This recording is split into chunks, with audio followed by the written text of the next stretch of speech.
Hello everyone, and welcome back to another Minecraft update video. This is Snapshot 25W15A, and it'll be for the second game drop of 4 that are coming out this year. Now, this snapshot introduces the Happy Ghast, the Ghastling, and the Dried Ghast to the Java edition of the game. It's also a Tuesday, and yes, snapshots are now being moved from Wednesday to a Tuesday. And if you're thinking I've already seen these mobs before, well, that's because on Thursday it came to preview edition of the game, which we covered in this video. And there's no surprise that they're striving for parity, so pretty much all the details are the same, with a possible exception to movement of the Happy Ghast. So I will swiftly run through the details of these mobs with you once again, and then we can get to the other interesting changes and things that we're going to learn about the game's development in this snapshot. But first, I have an important question to ask you. It's likely that later in the year, there's going to be a couple of weeks where I won't be able to make any content at all. And so I was kind of wondering, would you like me to keep the Minecraft news and snapshot coverage coming your way? How would you feel about me having a guest content creator to create these videos for you while I'm unable to make them myself? So that way you would get all the information that you're used to getting from this channel. Anyway, comment down below with your thoughts. And there's also a poll that I've created. So if you just fancy giving it a yes or a no, look for a link in the description box to a poll that I put out on my channel and let me know your thoughts. While you're down there, hit the subscribe button if you haven't done so already. Thanks for considering, and now let's get into the Dried Ghast, Ghastling, and Happy Ghast. The first of which can be found in the Soul Sand Valley at a Nether fossil, and this area just happens to have quite a few of them. On Java Edition, you can actually teleport directly to this structure, so after a few teleports I was able to find this area, which has quite a few of these fossils, and I think 2 of them actually had the Dried Ghast. Here's the other one. You can pick it up simply by breaking it, like this, instant mine, and now you've got a Dried Ghast in your inventory. And if trekking through the Perilous Nether is not to your playstyle, then you can also craft this thing as long as you can kill a few Ghasts, because the recipe is 8 tears and 1 bone block. So next we bring our ugly cute Dried Ghast back to the overworld, where you can waterlog it, and this will help it grow into a Ghastling over time. And there is an advancement for this in the husbandry category, Stay Hydrated. Over here I've got them at each of their different growth stages, so you can see how the face slowly turns into a much happier one. If we then take away its water, the hydration effects will revert and slowly its face will change back to this one. It works on the same time scale, which is around 20 minutes to go from this one all the way up to that one and hatch to a Ghastling. And you can see it advancing through these stages by the particle effects that it's got on top of it. So you get the little green ones for when it's hydrating, and those little clouds of smoke for when it's dehydrating. And regardless of what phase it's in, if you break it, it reverts all the way back to the Dried Ghast. So after 20 minutes of being hydrated, one of these can hatch into a Ghastling. And the Ghastling is actually a baby of the Happy Ghast mob. So when I summon this in right here, we can see the Ghastling, and in 5 seconds, it will then grow up into a Happy Ghast. And that is why it doesn't have its own spawn egg inside of the creative menu. And this is the age that it'll have when it first comes into the world. That's because it takes 20 minutes to grow up into a Happy Ghast, but this can be sped up using the snowball, which also lures the Ghastling towards the player. So after coming into the world, the Ghastling is going to try and follow players that are in a 16 block radius, or as it says here on the website, an adult, non-aquatic passive mob, and some neutral mobs. Now, if it doesn't find any of those, what it's going to do is simply idle around its home area in a 32 block radius. The home area is either the place that it hatched from, or the last place that it interacted with a player from. And it will only change this location if you're 16 blocks away from where its last home one was set. Now, before we get to the Happy Ghast, we're going to talk about the harness that you need to fly it with. It's crafted using leather, glass, and wool, and the color of the wool determines the color of the saddle, which means there's 16 variants of this. And if you've already got a harness, you can change the color using dye in the crafting table. This harness can only be used on the Happy Ghast mob, and if you want to take it off after equipping one, you can right-click with shears to get your harness back. So like the Ghastling, the Happy Ghast has a home location that it roams around. This is in a 64 block radius. And if you equip it with a harness, that radius will be reduced to 32 blocks. It also tries to stay close to blocks. So notice how it's going high up where we've got this hill over here. If it then flew in this direction, it would come close to the ground along with the terrain. It can also be tempted towards the player with snowballs or a harness. However, it'll ignore you if it's already got a harness equipped. So if I remove that one and hold a harness, it comes towards me. When we get onto the Happy Ghast, once it has a harness, and press F5, you can see that the camera here has been moved back so we've got more of a view of the area around the Ghast. To dismount from the riding position, I press crouch, which actually puts me on top of the Ghast. And if I fall off of the Ghast, it's supposed to descend down towards the player, so it makes it easier to hop back on. Now, there are a few details here that I didn't actually learn in the preview edition of the game, so let's check them out. First of all, when I dismount and land on top of the Ghast, it does a little rotation so that it's aligned with the blocks of the world. So let's purposely face diagonally, press shift, and then you'll see it turns and aligns itself with the blocks of the world. It's also supposed to do this when there isn't a harness on, which reminds me that you can actually stand on top of it when it doesn't have a harness.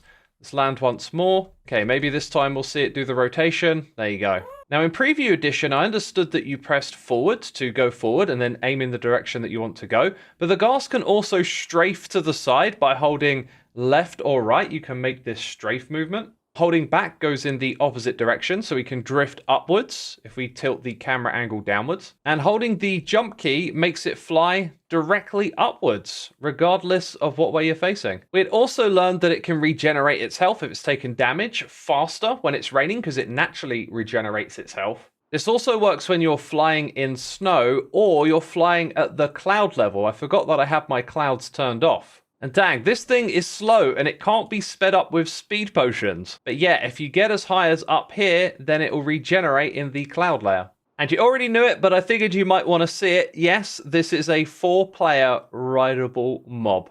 Pretty darn fantastic, isn't it? And when a player gets onto this, there is like a clockwise rotation. So now the empty slot is over on this side and we have a new rider. Let's see what that looks like when we actually get on orderly, one at a time. There you go, there's the clockwise joining. We also know, like in Preview Edition, that this mob has no panic behavior when it takes damage. It can't be bred to make more of them. It can't enter a boat, but it can enter a minecart. And with these new mobs, we got some new tags as well. So for you data pack makers, you can customize some of the interactions we have with these new Ghasts. Next, we move on to the location bar, which we've already seen before, but seeing it on Java illuminates some interesting details about this new feature. It is, however, an experiment, and we don't know what drop update it is going to be a part of. So to see this in your world, you'll need to enable the experiment. There is also a game rule for this called use location bar. It's set to true by default. If I do set it to false, you'll see our XP bar is returned. But when set to true, this is overridden by the location bar. And as we know, it shows the location of other players in the world. If I switch to creative so we can fly above the player, we'll then get a little downwards arrow that's animated. And equally, if we were to go downwards, it would do the same thing. But this is actually like relative to the way that you're looking. So if I look straight ahead down here, it still points upwards. Now, if we go back up and look up, then the downwards arrow appears. I initially thought this was a bad way of doing it, but I was reading my comments and many of you are right, as it allows you to suss out where the player is by looking up and down to kind of give you a trajectory of roughly where they are. Let me also point out that the Java snapshot made no mention of how this interacts with the XP bar, but because my other character here is crouching, we can't see them. Let's go ahead and break the block, and then the location bar reappears. If I give myself some XP, it disappears for a moment, and then about 5 seconds later, it comes back. I think we can safely assume this works the same way as in Preview Edition. That means that wearing a carved pumpkin on your head will hide you from the location bar, but also the piglin head, dragon head, creeper, zombie or player head. Let's not forget the with a skeleton skull and the skeleton skull. These all hide you from the location bar as well as a potion of invisibility. And an interesting detail here, players in spectator mode will also appear on the location bar to one another, but obviously not regular players, and regular players can't see spectators. Now let's get to the really interesting stuff, shall we? Here on the website, you'll see mention of waypoints. That is referring to these colorful blocks that we see on the locator bar. As it says here, servers can actually manage waypoints.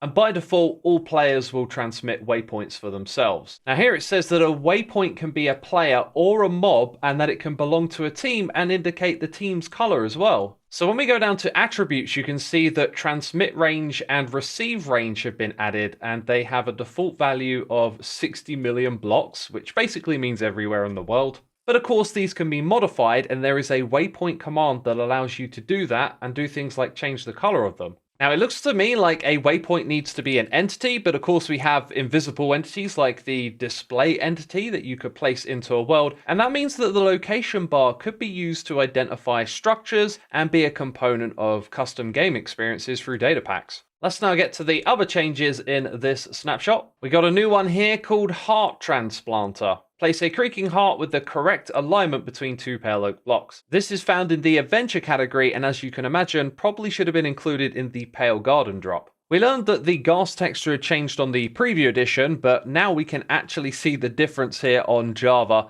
So the grey colour of the Ghast has now been kind of tweaked to a slightly pinkish one. There are also other texture changes in this snapshot. The Blaze and Breeze Egg have had their size reduced slightly. Just like the cows, sheep, pigs, and wolves have had their front leg textures mirrored. There's the pig. And now you're going to know why I didn't spawn the wolf just yet. It's going to go after the sheep. But yeah, those front leg textures are now mirrored. Why am I riding an Ender Dragon? It's because the F5 view has changed. This is obviously what's happened for the Happy Ghast. That's been applied to the Ender Dragon, Giants, and regular Ghast too. It should be noted this appears to be a data pack thing, as this camera distance attribute has been added too.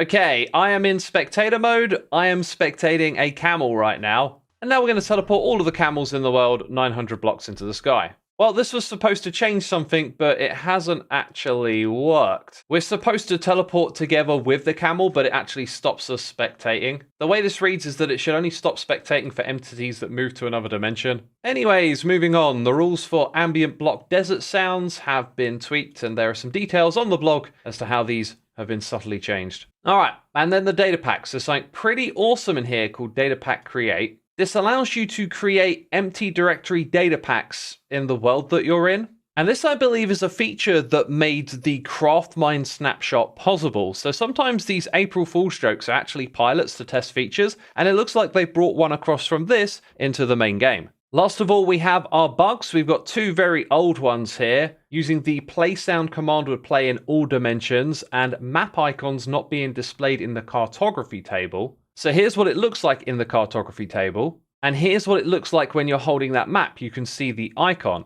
So now they should appear inside of the cartography table. As for the rest of the bugs, they're mostly related to minor things from recent features, like leaf litter being able to generate inside of woodland mansions. Having that stuff indoors don't make a lot of sense. Also, these camels, they survived a 900 block drop. Alright, that's all I have for you this video. Be sure to leave a like, be sure to vote on the poll, and leave a comment regarding what we discussed at the beginning of this video. Thank you for doing that, really appreciate it, and hope to see you soon with another. Take care, bye bye.